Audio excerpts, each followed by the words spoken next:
This right here is the Mushoku Tensei Jobless Reincarnation offer, and the more I learn about this man, the more I find out about their stances on censorship, or how they write, or taboo subjects, or subjects that make people uncomfortable within fiction, the more I come to respect this man. And just recently, about a month ago, the author made a public statement saying that they would write for themselves first before anything else, and they won't remove content or censor themselves just because it makes a few uncomfortable. And to kind of give some clarification, it more or less is a taboo sibling kind of like a Wincest relationship basically between characters within a certain novel of Mushoku Tensei, which caused a lot of people to be a little bit upset. But the author basically said, I will not censor it, it's going to be added regardless, you can cry all you want. And I think that made me instantly respect him. There's too many authors, too many creators within the entertainment industry that don't have a spine. They back down because of either censorship reasons, or they just want to make as much money as possible, and so they will self-censor, and it's really, really freaking sad. So seeing an author have creative freedom, doing what they want to do,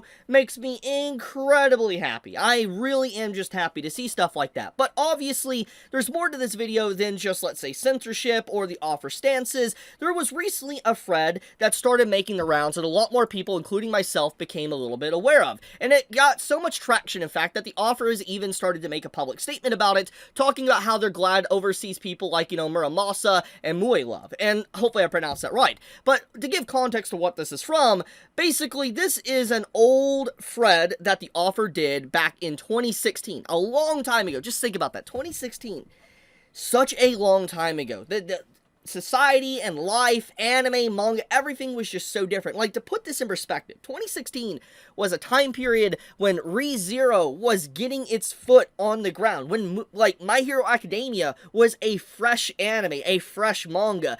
That's how long ago 2016 is. So when you put that in perspective, it's crazy to think just how old this thread is, and how this thread has kind of went unnoticed, and not a lot of people has been aware of it until rather recently. So let's get into this. We're going to read this entire thread, and to give context to what this thread is about the author's inspirations. What inspired them to write what they have written for Mushoku Tensei. For instance, every little, plot twist, character interaction, taboo subject, shock value, revelations, subverting expectations, the main protagonist, the plotline, everything, the main villain.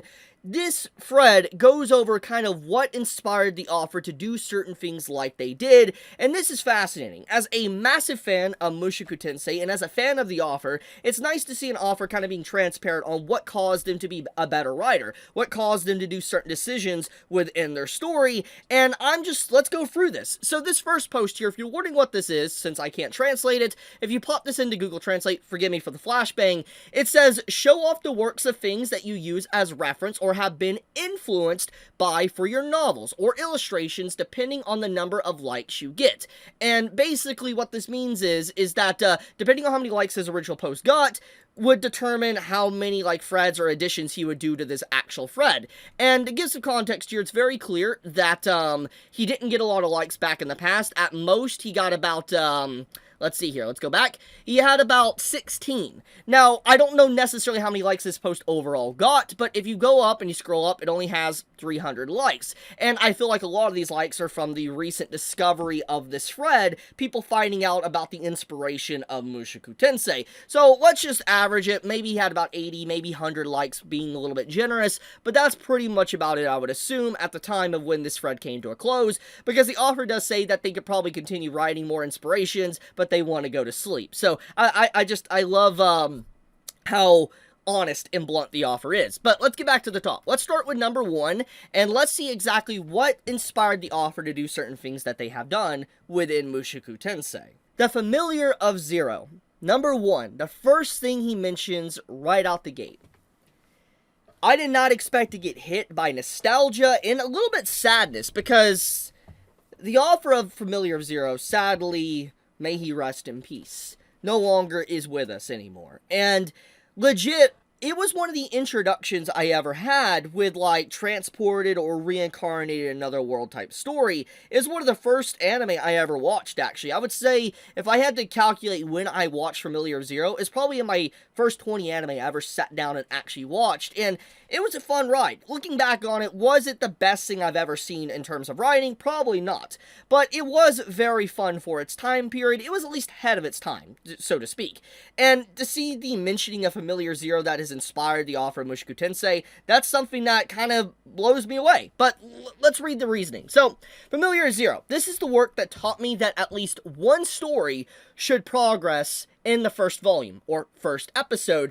I have fond memories of telling my friends in my school days that the Familiar Zero progresses the story, but they didn't really understand. So what I think the author is more or less trying to say here is that you really need to get your boots on the ground and get something that is engaging and gets people wanting to know what's going to happen next. For instance, if your story is slow-paced, that's fine, but it can't be so slow-paced where nothing really happens for an entire volume or an entire first episode. There needs to be enough content there to really get people to establish an understanding of where the story is going to go, what direction it's going to take, at least for the first or second volume, and then you can establish more to the plot. Basically, Familiar Zero, it's been a long time since I actually have watched the anime and read the novel, but I do remember vaguely the way it started. It really just started you off with a bang. Like, you instantly knew about the world, you instantly knew about the relationship of the characters and what needed to happen. It really got you right into the story instantly, and there was a lot of progress. And I think what the author is more or less trying to say, you need to have an engaging story, a story that captures people right at the start, and if it's boring or too slow, it's not going to probably do very well. That's more or less what the author admits here with, his first point. The second one, let's go into the second one here.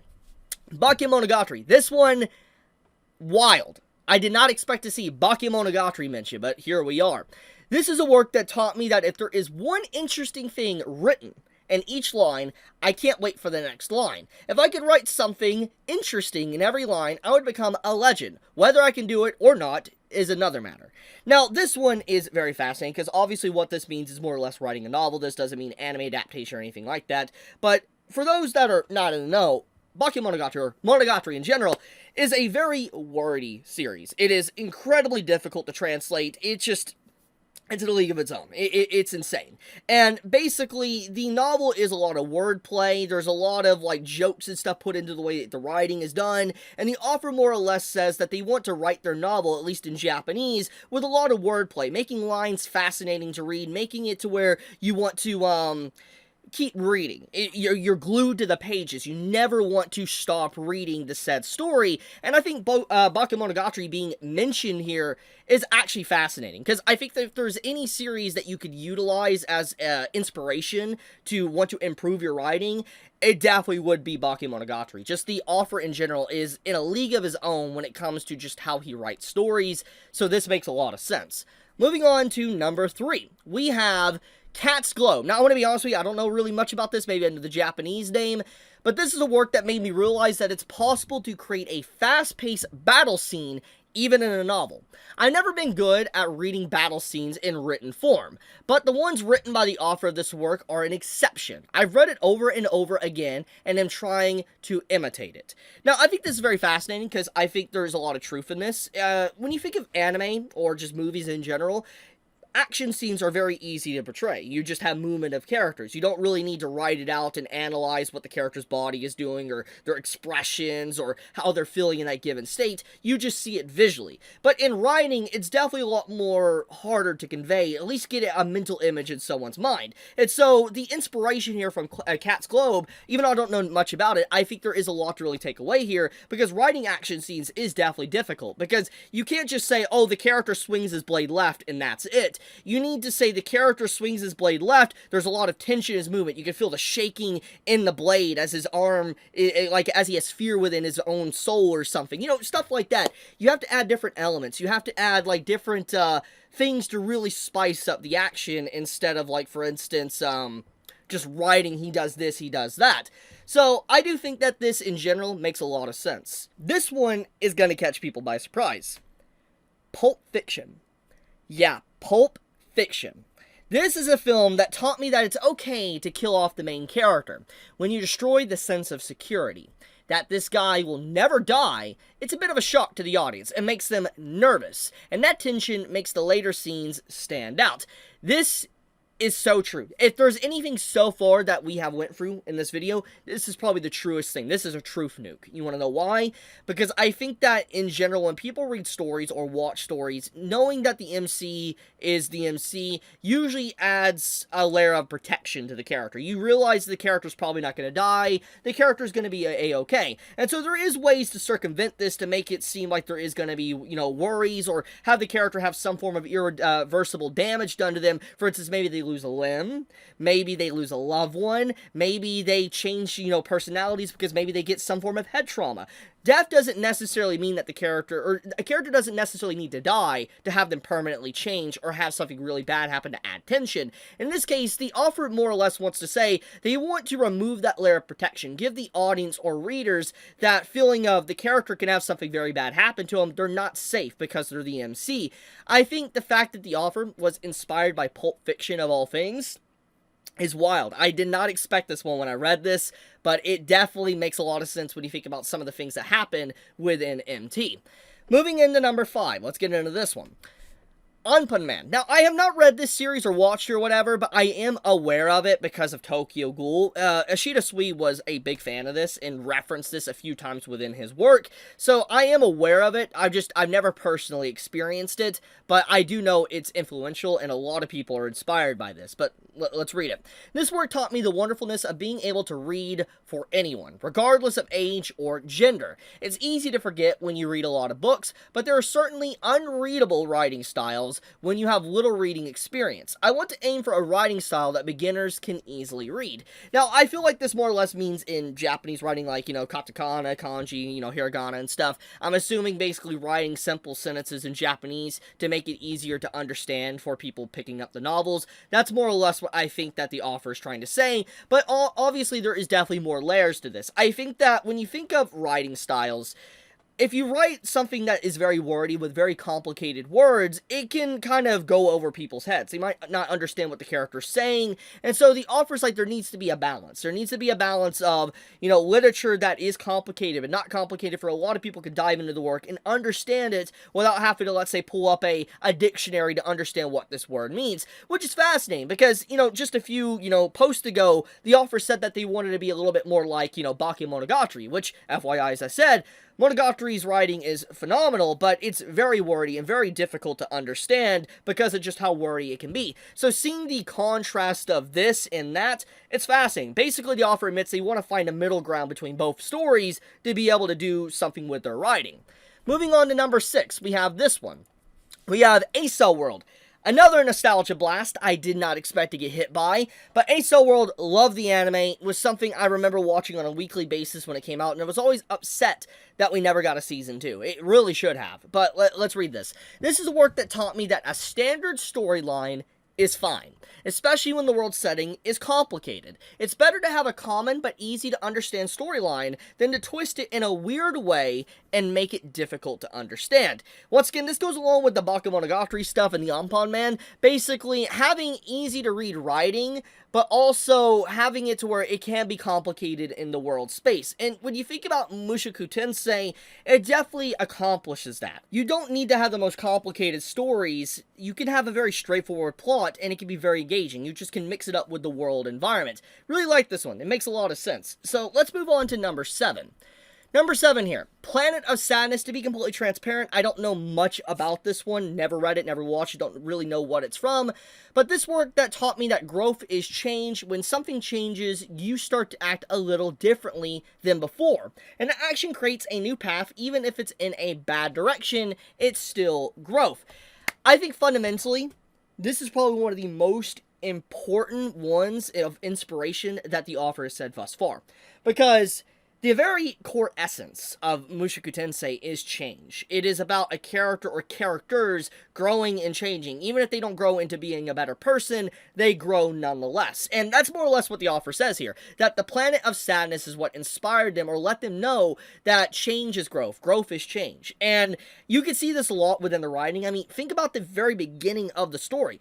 Rudy, as a character, was straight up an awful human being in his first life. He was not a good person. He was awful, despicable. He had his second, chance at life, and he became better. He wasn't perfect, but he definitely became better as a human being. And that's more or less what the author's trying to say here, is that, you don't necessarily become a good person because of change, but change is growth. I like that. It fits so well with the story, and I honestly might need to look more into this Planet of Sadness because of just how important this element is with the story of MT. Number 8, One Punch Man. This work taught me that if the main character is set to be the strongest, the theme of the story should be something other than who is the strongest. This one I did not expect, but it makes a lot of sense with context if you're a light novel reader. I can't really say too much about this because of spoiler reasons, but in general, if you're going to have an OP character, you're going to have a character that's incredibly powerful. You can't just focus on them being powerful. You can have some moments, but just focusing on them being OP is going to get very boring, very dull, and it's not going to be that fascinating whatsoever, which is one of the big reasons why One Punch Man works so well. So because, yes, Saitama is broken. He's very powerful, but the story shifts perspectives to other characters besides, obviously, Saitama. We follow, for instance, let's say Tatsumaki or King or something. We get to see their story, their development, and we get some, established lore for the world, background information and everything. It helps, make the world feel more lived in. And in this case, that's what the author's saying here, is that if you're going to have a strong character or the strongest, you can't just focus on that. It can lead to a very dull story. And in this case, that's what a lot of light novels usually have an issue with. They have an OP character that is incredibly broken, and don't get me wrong, it's pretty fun to see a power fantasy or watch a power fantasy or read it, but if you keep doing it and you only focus on that, everything else will slowly deteriorate and wither away, aka the story, other characters, the world setting, the tension, the nervousness, all of it will cease to exist if you only focus on the MC basically being the strongest. So yeah, I like this. It's a really good insight into just making strong characters. Number 9. Seor Sky Tonight. I have no idea what this is, but apparently it's a film. It taught him that no matter what meaning a word has, if you assert it is, it becomes more persuasive and it can even make you laugh. So, this one I feel like is also lost in translation, but I think what the author's trying to say here is even if you're downright wrong with whatever you're saying, with whatever you write out, if you put it is with a character writing it, it will make people want to believe it more, even if you know it's fundamentally and factually incorrect. And that's why he said it can be funny. For instance, if a character is in a situation, and they're like, the sky is green, okay? And they say it is. The sky, it is green. And they keep saying it, even though it's very obvious the sky is not green, it can come off as funny because maybe the character's just stupid or something. And I feel like more or less it can become persuasive or just comedic depending on how it's written. So I like this. I don't understand the film. I haven't watched it or anything. I don't know what it's about, but this does make sense. I do think that if you have a character within a lore or story that is confident about something, they should be like that. Moving into number 10, we have fighting games in general, such as Melty Blood. This one might get a little bit people upset or a little bit shocked, but Melty Blood, this is a game that taught me what it means to, what work means, or hard work means. When competing with others, even if there are shortcuts or tricks, you can't become the strongest just by doing that. And I think this is very important. Basically what the author is saying is that it comes down to talent, it comes down to hard work and talent, and that you can't just, do cheats, shortcuts, tricks, and little maneuvers to be able to, come out on top or victory. You need to be able to put some time and dedication and hard work to learn certain combos and stuff. And in this case, that's what he's saying with, actually learning about hard work, what it means, and what he can do to apply that with his characters. This makes a lot of sense. Who would have thought he would have got inspiration from fighting games? He's quite a gamer, honestly. Moving to number 11, this one... Slave, Harum, and the Labyrinth of Another World. I'm a reader of this one. This one, shocking, but when you think about the writing of MT, makes a lot of sense why he has obviously, read this before. This is work that acts as a model for how to write a novel when reading it on a web browser, with horizontal writing as the default. So, he doesn't necessarily talk about the story, he just talks about the format of the pages and stuff, so if you're going to put, your work online, this is what inspired him to how to write his work and how to format it online. Pretty simple stuff. Number 12, Momoro Dense Fog. Warning, this is a work that taught me that even if the heroine is a template, if the protagonist is an O-guy, a strange chemical reaction occurs and it becomes interesting. It's a waste to make the protagonist a man with no distinctive features. So, I don't fully understand this one. I'm assuming what the MC, or what the author's trying to say is that you should write MCs that aren't necessarily just pretty boys. You write, an MC that has a distinctive feature that stands out. Maybe they have an oversized nose. Maybe they have scary eyes. Something like, for instance, Tape does with Subaru and ReZero. Basically, make your characters stand out, stick out, have distinctive features. Don't make them bland as hell. That's pretty much what, the author is saying. Number 13, we have this, Soko Aki Muramasa. This film made me realize that not all battle scenes are good if they are fast-paced. The tension of stopping to read each other's movements, the tension of whether you can defeat or be defeated with one move, and the inner conflict are battle scenes that shine best in text media, and I think this one is super important. This goes along with what he talked about writing battle scenes, but basically, within a setting of a fight within a novel, you can have inner monologue. You can have a character's thoughts actually perceived to you because you read them. And you can go back and forth between the characters on how they feel about a given situation and the mind games that they're playing with each other. Basically, in this case, instead of just focusing on the action, there could also be a fight within the very mind itself. And I think this is really cool. I like this. It makes a lot of sense. Number 14, we have Rants. I didn't expect to see Rants here, but here we are. Rants, a series with an overwhelmingly ridiculous worldview. It's interesting because characters that seem like jokes end up deeply involved in the story, and the protagonist seriously does things that common sense would suggest he should never do. For those that don't know what Rants is, it's an adult game. That's all I will say. It's fascinating. It's actually pretty good. It's a pretty good story, actually, all things considered. But it definitely is controversial, I will say. And finding out that the author has played the Rants series makes a lot more sense. It makes a lot of sense what inspired him. I feel like Rants inspired him in a lot more ways than just this, but that's my 2 cents.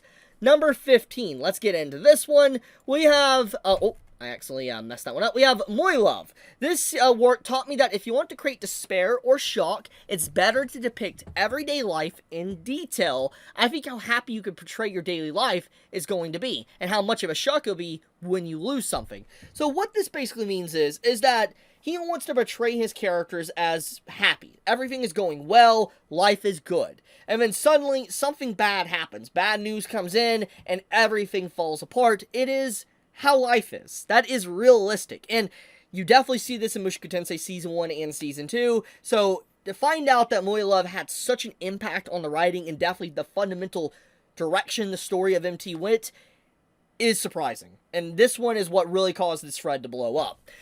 Number 16, the last one. Solitary Gourmet, a piece of writing that is a little strange, leaves a lasting impression. This is the work that helped me understand that it's unrelated, but I think the opposite of my stomach is completely empty is my stomach is full to the brim. I feel like, once again, this is lost in translation, but I think in general, this is probably about the glass half full, glass half empty type of situation. That's my educated guess.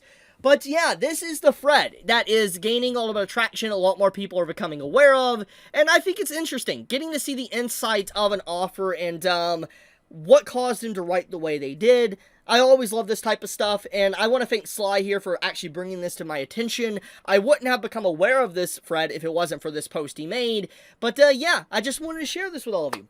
You all have a fantastic day or night wherever you live. Be safe, stay healthy. Chibi outs.